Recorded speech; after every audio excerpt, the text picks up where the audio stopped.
दोस्तों क्या हो अगर एक दिन अचानक से पूरी दुनिया में सुनामी आ जाए और तेज तूफान पूरे शहर को ही तबाह करने लगे और इतनी ठंडी हवा चलने लगे जिससे सब कुछ पल भर में ही जमने लगे। क्या मानव जाति ऐसे में सरवाइव कर पाएगी? कुछ ऐसा ही होता है हमारी आज की इस कहानी में। तो चलिए देखते हैं कि क्या इंसान इस तरह के हालातों में सरवाइव कर पाएंगे या फिर नहीं। तो कहानी शुरू होती है और हम जैक को देखते हैं जो कि मौसम की जानकारी के लिए अंटार्कटिका की बर्फ को इकट्ठा कर रहा होता है। तभी यहाँ पर बर्फ टूटने लगती है और जैक का पार्टनर जोसन बर्फ में गिरने लगता है। तभी जैक और उसका दूसरा साथी फ्रैंक जोसन को बचा लेते हैं, मगर जैक की गई रिसर्च बर्फ की दरार के दूसरी तरफ जाने लगती है और ये देखकर जैक तुरंत ही दूसरी तरफ जाता है और अपनी की गई रिसर्च और बर्फ सैंपल को लेकर वापस आ जाता है। इसके बाद जैक एक कॉन्फ्रेंस में सभी वैज्ञानिकों को बताता है कि जिस बर्फ के सैंपल्स मुझे मिले हैं उनसे मुझे पता चला है कि कई साल पहले धरती पर काफी भयानक तूफान आया था। साथ ही जैक इन सबको बताता है कि दुनिया भर में जैसे तेजी से गर्मी बढ़ रही है उस हिसाब से तो आने वाले कुछ 100 सालों में ही बर्फ पिघलने की वजह से हवा का दबाव कम हो जाएगा और इससे धरती पर फिर से बर्फ के तूफान आने लगेंगे और हम लोग फिर से आइस एज में पहुंच जाएंगे। यहाँ जैक सभी लोगों से आने वाले समय और तूफानों से लड़ने की तैयारी अभी से करने के लिए बोलता है, लेकिन कोई भी उसकी बातों को सीरियसली नहीं लेता और उसकी बातों को बस महज एक कहानी समझते हैं। अब इसके बाद जब जैक अपने घर पर जा रहा होता है तो तभी उसे एक साइंटिस्ट रेप्सन मिलता है जो कि जैक की हुई रिसर्च की काफी तारीफ करता है। इसके बाद हम रेप्सन के कुछ साथियों को देखते हैं जिन्हें अचानक से एक शहर में तापमान गिरने की जानकारी मिलती है, मगर वो लोग भी इस बात को ज्यादा सीरियसली नहीं लेते। मगर अब कई और देशों में भी तापमान अचानक से गिरने लगता है और हम जापान को भी देखते हैं जहां पर अचानक से तापमान गिरता है और आसमान से बड़े बड़े बर्फ के गोले गिरने लगते हैं जिससे काफी सारे लोग मर जाते हैं और हमें पता चलता है कि जैक की गई रिसर्च अभी से ही सही साबित होने लगी है और पृथ्वी के कई हिस्सों पर तापमान गिरने लगा है। अब इस तरफ हम जैक को देखते हैं जिसे कि अपने बेटे सैम के फेल होने के बारे में पता चलता है। जैक तुरंत ही अपनी वाइफ लूसी को कॉल करता है और उससे कहता है कि आखिर सैम टॉपर होने के बावजूद भी फेल कैसे हो सकता है। यहीं पर हम सैम को भी देखते हैं जो कि बैठा होता है और अपने मॉम डैड की बातें सुन रहा होता है। अब यहाँ पर लूसी जैक को बताती है कि जैक अपने कॉलेज की एक टीम के साथ न्यूयॉर्क जा रहा है, इसलिए कल सुबह तुम्हें यहाँ पर आना होगा और उसे एयरपोर्ट छोड़ना होगा। इस पर जैक भी सैम को सुबह एयरपोर्ट ले जाने के लिए मान जाता है। इसके बाद अगले दिन जैक सैम को लेने आता है और उसे एयरपोर्ट ले जाने लगता है। तभी रास्ते में जैक सैम से पूछता है कि आखिर तुम फेल कैसे हो गए। इस पर सैम जैक को बताता है कि मुझे हर सवाल का जवाब पता था और जब मैंने अपने प्रोफेसर को भी ये बात बताई तो उन्होंने जानबूझकर मुझे फेल कर दिया। यहाँ सैम और जैक की बातों से हमें पता चलता है कि सैम काफी ज्यादा इंटेलिजेंट है। अब इसके बाद सैम न्यूयॉर्क के लिए निकल जाता है। यहीं स्पेस में मौसम की रिसर्च कर रहे लोगों को पृथ्वी पर तेज तूफान आता हुआ दिखाई देता है। इधर सैम भी अपने दोस्त लोरा और ब्रायन के साथ न्यूयॉर्क जा रहा था। तभी उनका प्लेन भी एक तेज तूफान में घिर जाता है। प्लेन का सारा सामान इधर उधर गिरने लगता है। सैम भी काफी डर जाता है और अपनी दोस्त लोरा का हाथ कसकर पकड़ लेता है, मगर थोड़ी देर बाद इनका प्लेन तूफान से बाहर आ जाता है और सब कुछ ठीक हो जाता है। वहीं दूसरी तरफ रेप्सन को फिर से कई जगहों पर तेज तूफान आने के बारे में पता चलता है और ये देखकर रेप्सन काफी ज्यादा हैरान रह जाता है क्योंकि उसने आज से पहले ऐसा कभी भी नहीं देखा था। अब इस तरफ सैम भी अपने दोस्तों के साथ न्यूयॉर्क पहुंच जाता है, लेकिन तभी यहाँ पर उसे आसमान में काफी सारे पंछी एक साथ उड़ते हुए दिखाई देते हैं। सैम इन सभी चीजों को देखकर हैरान रह जाता है, लेकिन कोई भी इन पर ध्यान नहीं देता और ये लोग न्यूयॉर्क में चल रहे कॉम्पिटिशन में हिस्सा लेते हैं और वहाँ सवालों का जवाब काफी अच्छे से देने लगते हैं। अब इसके बाद सैम, ब्रायन और लोरा एक साथ जब पार्टी में जाते हैं तो तभी यहाँ पर न्यूयॉर्क स्कूल का एक लड़का जेडी इनके पास आता है और वो लोरा को अपना स्कूल दिखाने के लिए उसे अपने साथ ले जाता है, लेकिन ये देखकर सैम को बिल्कुल भी अच्छा नहीं लगता और हमें पता चलता है कि सैम कहीं न कहीं लोरा को पसंद करता है। यहीं अब रात के समय में रेप्सन जैक को कॉल करता है और उसे बताता है कि तुमने जो बर्फीले तूफान का अंदाजा लगाया था वो बहुत ही नजदीक है और बहुत जल्द वो तूफान यहाँ आ जाएगा। ये सुनकर जैक हैरान रह जाता है। वो ये सुनने के बाद रेप्सन को बताता है कि जैसा मौसम अब होने वाला है वैसा मौसम पिछले 10,000 सालों में कभी भी नहीं हुआ। अब इसके बाद मौसम विभाग के सभी साइंटिस्ट को लॉस एंजलिस शहर में एक बड़े तूफान आने की जानकारी मिलती है और ये तूफान इतना तेज होता है कि इसमें सड़क पर चल रही कारें भी हवा में उड़ने लगती हैं और ये तूफान काफी तबाही मचाने लगता है। और ये खबर सैम और उसके दोस्तों को भी मिलती है और फिर वो तूफान लॉस एंजलिस को पूरी तरह से तबाह कर देता है। ये देखते हुए अब सरकार सारे प्लेन्स को उड़ने से मना कर देती है और सैम अपने दोस्तों के साथ न्यूयॉर्क में ही अटक जाता है। इस तरफ दुनिया भर के सभी साइंटिस्ट फिर से एक जगह पर इकट्ठा होते हैं जहाँ एक बार फिर से जैक सबको बताता है कि बर्फीले पहाड़ों के समुद्र में मिल जाने की वजह से समुद्र में नमक की मात्रा कम हो गई है और इसी वजह से ये तेज तूफान अब आ रहे हैं। साथ ही जैक सबको बताता है कि अब कुछ समय तक ऐसे ही तूफान आते रहेंगे। यहाँ जैक अपने दोस्त टॉम से प्रेसिडेंट को भी ये बात बताने के लिए बोलता है और तूफान से बचने की तैयारी करने के लिए बोलता है। पर टॉम जैक से कहता है कि तुम्हें पहले मुझे ये साबित करके दिखाना होगा कि तुम जो बोल रहे हो वो सब सही है, तभी मैं प्रेसिडेंट से बात करूंगा। ये सुनकर अब जैक अपनी टीम के साथ आने वाले तूफानों के बारे में पता करने में लग जाता है। इस तरफ जैक की वाइफ लूसी एक छोटे बच्चे पीटर का इलाज करती है जो कि अनाथ होता है और यहाँ लूसी पीटर का काफी अच्छे से ध्यान रखती है। वहीं जैक को अब पता चलता है कि 6 से 8 हफ्तों के बीच में ही वो भयानक तूफान यहाँ आने वाला है और ये जानते ही जैक तुरंत ही सैम को कॉल करता है और उससे तुरंत ही ट्रेन से घर वापस आने के लिए बोलता है। पर यहाँ सैम जैक को बताता है कि न्यूयॉर्क में लगातार बारिश हो रही है और इसी वजह से सड़कों पर पानी भर गया है। सैम कहता है कि मैं जल्द से जल्द वापस आने की कोशिश करूंगा। अब इसके बाद जैक अपने मौसम की रिसर्च को लेकर प्रेसिडेंट के पास जाता है और प्रेसिडेंट से तुरंत ही उत्तरी अमेरिका के सभी शहरों को खाली कराने के लिए बोलता है। लेकिन यहाँ पर प्रेसिडेंट जैक की रिसर्च को सही नहीं समझते और ऐसा करने से मना कर देते हैं। उन्हें लग रहा होता है कि ये आम तूफान है जो कि बस कुछ ही समय में चले जाएंगे। इस तरफ जेडी, वही लड़का जो कि इन्हें पार्टी में मिला था, वो सैम, लोरा और ब्रायन को एक म्यूजियम में लेकर जाता है। यहाँ पर इन्हें एक हाथी के बारे में पता चलता है जो कि बर्फ के तूफान में खाना खाते समय ही जम गया था। यानी कि वो तूफान इतना ठंडा था कि उस तूफान ने इस हाथी को बस कुछ सेकंड में ही जमा दिया। अब इसके बाद हम आर्मी के कुछ हेलीकॉप्टर्स को देखते हैं जो कि लोगों की मदद के लिए जा रहे होते हैं। लेकिन तभी वो हेलीकॉप्टर एक बहुत ठंडी हवाओं वाले तूफान में आ जाते हैं, जिससे अब हेलीकॉप्टर की पंखड़ियों पर बहुत तेजी से बर्फ जमने लगती है और पंखड़ी जाम हो जाती हैं, जिस वजह से हेलीकॉप्टर्स अब जमीन पर क्रैश हो जाते हैं। इसके बाद जैसे ही एक सोल्जर हेलीकॉप्टर से बाहर निकलने की कोशिश करता है तो वैसे ही वो वहाँ पर जम जाता है, जिससे पता चलता है कि 10,000 सालों पहले आया तूफान अब दोबारा से आने लगा है। और ये सारी बात रैप्सन जैक को भी बताता है और कहता है कि कुछ जगहों पर अचानक से तापमान -150 डिग्री पहुंच गया है, जिस वजह से सभी चीजें काफी तेजी से जम गई हैं। ये बात सुनकर जैक भी हैरान रह जाता है और रैप्सन से उस मौसम की रिपोर्ट मांगता है। इस तरफ जेडी, सैम और बाकी सभी लोगों को अपने घर लेकर आता है। यहाँ सैम और बाकी सभी लोगों को पता चलता है कि लगातार बारिश की वजह से कई जगहों पर सुनामी आने लगी है और ये देखकर अब जेडी, सैम और लोरा और ब्रायन को लेकर न्यूयॉर्क से बाहर छोड़ने जाने लगता है। मगर रोड पर ज्यादा पानी भरा होने की वजह से लोरा सैम से जेडी के घर में ही रुकने के लिए बोलती है, मगर सैम उसकी बात नहीं सुनता और पानी में चलकर ही शहर से बाहर जाने लगता है। यहीं एक जू से कुछ भेड़िए भी शहर में भाग जाते हैं। इधर सैम और बाकी सभी लोग शहर से बाहर निकल ही रहे होते हैं कि तभी सड़कों पर काफी ज्यादा पानी भरने लगता है, जो देखकर सैम सभी लोगों को लेकर एक जगह पर बनी हुई लाइब्रेरी में जाने लगता है। मगर तभी लोरा के पैर में चोट लग जाती है। तभी लोरा कार में फंसी हुई एक लेडी और बच्ची को देखती है और एक पुलिस ऑफिसर के साथ मिलकर उस औरत और बच्चे को बचाने लगती है। मगर तभी यहाँ पर एक सुनामी भी आने लगती है और सैम ये चीज देखता है और वो जल्दी से लोरा को बचाने के लिए उसके पास जाता है। वो लोरा को लेकर तुरंत ही लाइब्रेरी के अंदर आ जाता है और इस तरह इन सभी लोगों की जान बच जाती है। मगर अब इस पूरे शहर में पानी भर जाता है। इस तरफ अब जैक रिसर्च करके रैप्सन को बताता है कि आसमान से काफी ठंडी हवाएं धरती पर काफी तेजी से नीचे आ रही हैं, जिस वजह से अब तापमान बहुत तेजी से नीचे गिर रहा है और उसी वजह से सारी चीजें जमने लगी हैं। साथ ही जैक रैप्सन को बताता है कि अगर ये ठंडी हवाओं का तूफान ऐसे ही चलता रहा तो कुछ दिनों के अंदर ही सब कुछ खत्म हो जाएगा और हम सभी लोग आइस एज में पहुंच जाएंगे, यानी कि एक ऐसा समय जहां सब कुछ बर्फ से ढका होगा। और ये बात जानकर रैप्सन और बाकी सभी लोग दुखी हो जाते हैं। इस तरफ अब लोरा भी सैम को अपनी जान बचाने के लिए थैंक्स बोलती है और सैम को लोरा से बात करते हुए देखकर जेडी सैम से कहता है कि तुम्हें लोरा को प्रपोज कर देना चाहिए। अब इसके बाद सैम लाइब्रेरी के नीचे वाले फ्लोर पर लगे हुए टेलीफोन के पास जाता है ताकि वो अपने डैड को अपने बारे में बता सके। यही टेलीफोन के पास काफी सारा पानी भर चुका था, लेकिन सैम किसी तरह टेलीफोन के पास पहुंच जाता है, मगर पानी काफी ज्यादा ठंडा होता है।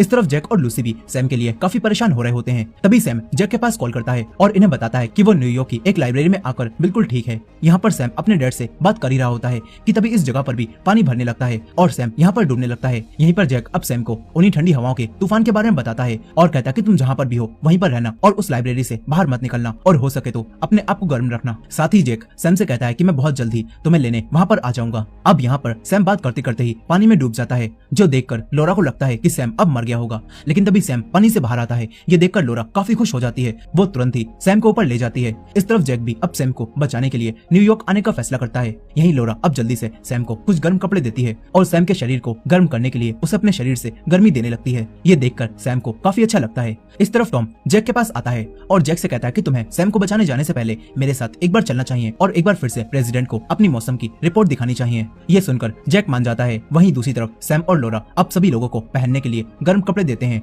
तभी ये सब लोग बाहर की तरफ देखते हैं जहाँ पर एक बहुत बड़ी शिप इनके शहर में आ जाती है और उस शिप के अंदर कोई भी नहीं होता। वहीं दूसरी तरफ जैक अब प्रेसिडेंट और बाकी सभी लोगों को ये बताता है कि ये ठंडी हवाओं का तूफान 7 दिनों तक चलता रहेगा, जिससे बचने के लिए हमें सभी लोगों को तुरंत ही उत्तर से निकालकर दक्षिण की तरफ भेजना होगा, जिसमें कि मैक्सिको सबसे अच्छा देश है जहाँ पर लोग बिल्कुल सेफ रह पाएंगे।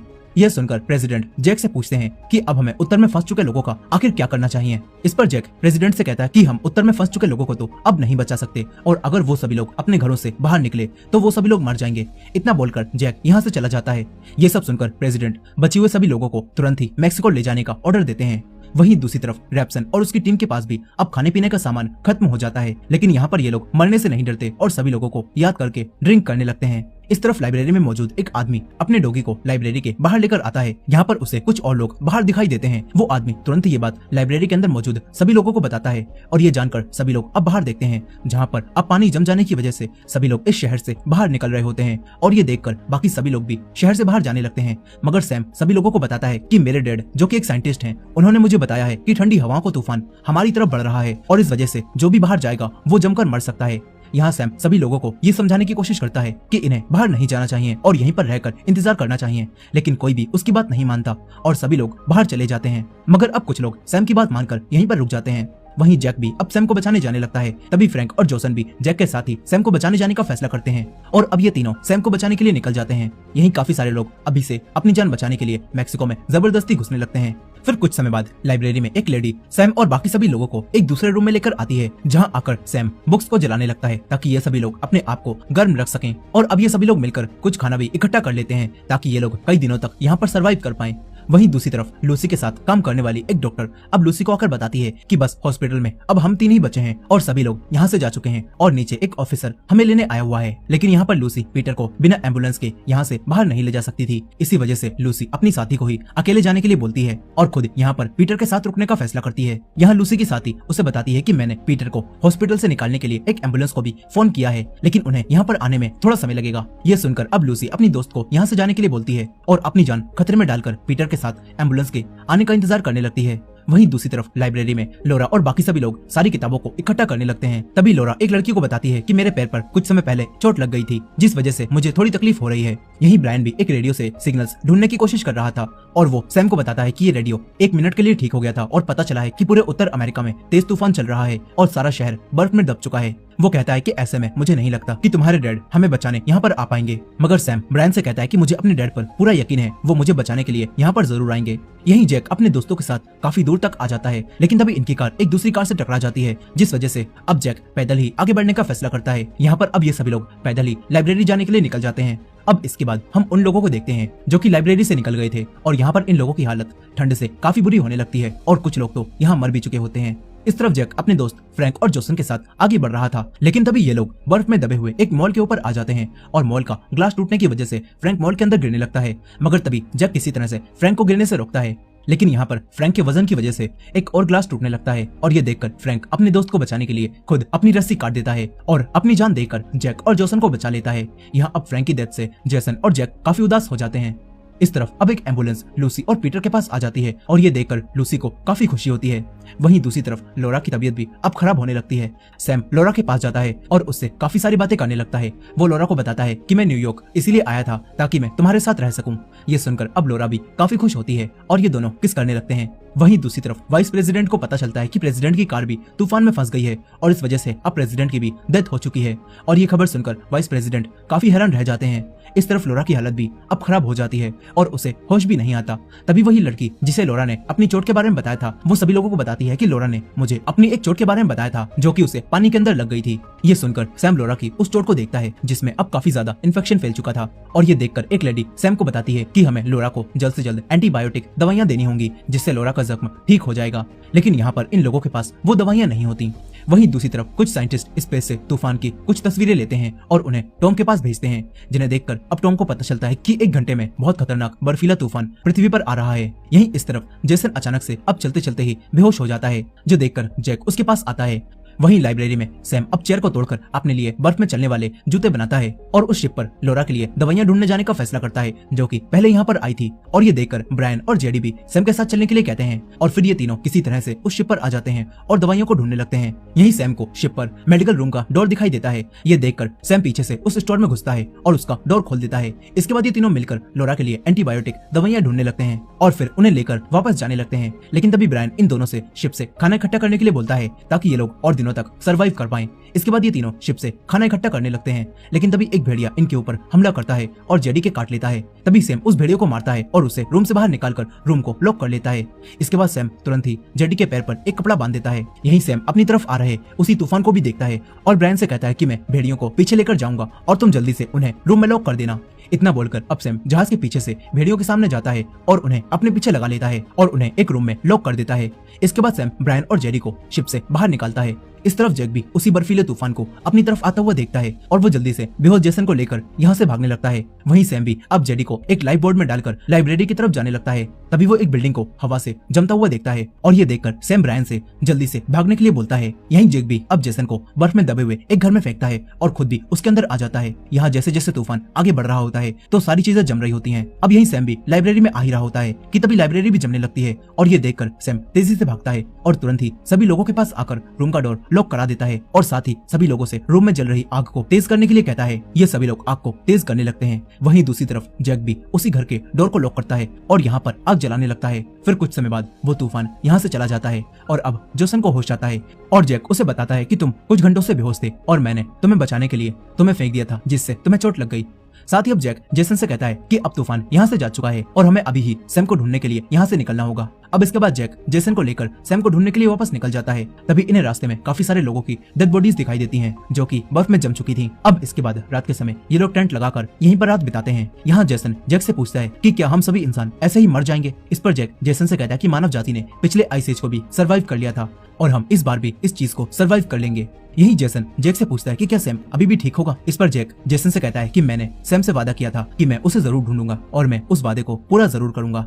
यहाँ अब तूफान जाने के बाद यहाँ का मौसम भी साफ होने लगता है और काफी समय बाद यहाँ पर धूप निकलती है जो देखकर जैक काफी खुश होता है और सैम को ढूंढता हुआ उसी लाइब्रेरी के पास पहुंच जाता है। जैक लाइब्रेरी के अंदर जाकर सभी लोगों को ढूंढने लगता है। वो सैम को बार बार आवाज लगाता है लेकिन उसे यहाँ पर कोई भी दिखाई नहीं देता। तभी जैक को एक दरवाजा दिखाई देता है जिसके पीछे से रोशनी बाहर आ रही होती है। जैक तुरंत ही उस दरवाजे को खोलता है और यहाँ पर सैम और बाकी सभी लोग उस बर्फीले तूफान को सर्वाइव कर गए होते हैं और अभी भी जिंदा होते हैं। यहाँ ये सभी लोग सो रहे थे। अब सैम की आंख खुलती है और सैम अपने डैड को यहाँ देखकर काफी खुश होता है और कहता है कि मैं जानता था कि आप मुझे बचाने यहाँ पर आओगे। अब इसके बाद टॉम जैक के कहने पर वाइस प्रेसिडेंट के पास जाता है और उन्हें जैक और बाकी सभी लोगों के न्यूयॉर्क में जिंदा होने के बारे में बताता है। जो सुनकर वाइस प्रेसिडेंट काफी खुश होते हैं और तुरंत ही अपनी सेना को यहाँ लाने के लिए भेज देते हैं। इस तरफ लूसी और पीटर भी बिल्कुल ठीक होते हैं और लूसी को भी अब जैक और सैम के जिंदा होने के बारे में पता चलता है जो जानकर वो काफी खुश होती है। यही टॉम और कुछ सैनिक जैक को बचाने के लिए अब हेलीकॉप्टर से न्यूयॉर्क पहुंच जाते हैं और यहाँ पर टॉम जैक को देखकर काफी खुश होता है। इसके बाद ये सभी लोग घर जाते समय कई सारे और लोगों को भी देखते हैं जो कि न्यूयॉर्क में उस बर्फीले तूफान को सर्वाइव कर गए होते हैं और अब जैक के यहाँ आने की वजह से ही सरकार को इन सब के बारे में पता चलता है और सरकार इन्हें बचाने के लिए यहाँ पर हेलीकॉप्टर्स और अपनी सेना भेजती है। यही सैम और लोरा को एक साथ देखकर जैक भी काफी खुश होता है। अब इसके बाद स्पेस में मौजूद वही साइंटिस्ट फिर से पृथ्वी को देखते हैं जहां मौसम अब पूरी तरह से ठीक हो चुका था और हवा काफी ताजी होती है और ये देखकर ये सभी लोग समझ जाते हैं कि पृथ्वी पर बहुत जल्द सब कुछ पहले जैसा हो जाएगा और इसी एंडिंग के साथ ये कहानी यहीं पर खत्म हो जाती है। दोस्तों ये थी इस मूवी की फुल स्टोरी। आई होप कि आपको ये स्टोरी पसंद आई होगी। वेल इस स्टोरी से हमें पता चलता है कि अगर हम पृथ्वी के नेचर को इसी तरह से लगातार नुकसान पहुंचाते रहें तो वो दिन दूर नहीं जब नेचर हमसे बदला लेगा और हमें भी कुछ ऐसे ही हालातों का सामना करना पड़ेगा जहां पृथ्वी का कोई हिस्सा तेज ठंड और कोई हिस्सा तेज गर्मी से जूझ रहा होगा। खैर आपको क्या लगता है अपने ओपिनियन कमेंट में बताना मत भूलेगा और इस वीडियो को भी लाइक करना मत भूलेगा और हमारे चैनल पर नए हैं तो हमारे इस चैनल को भी सब्सक्राइब करके बेल नोटिफिकेशन को ऑन कर लीजिएगा। मिलते हैं नेक्स्ट वीडियो में।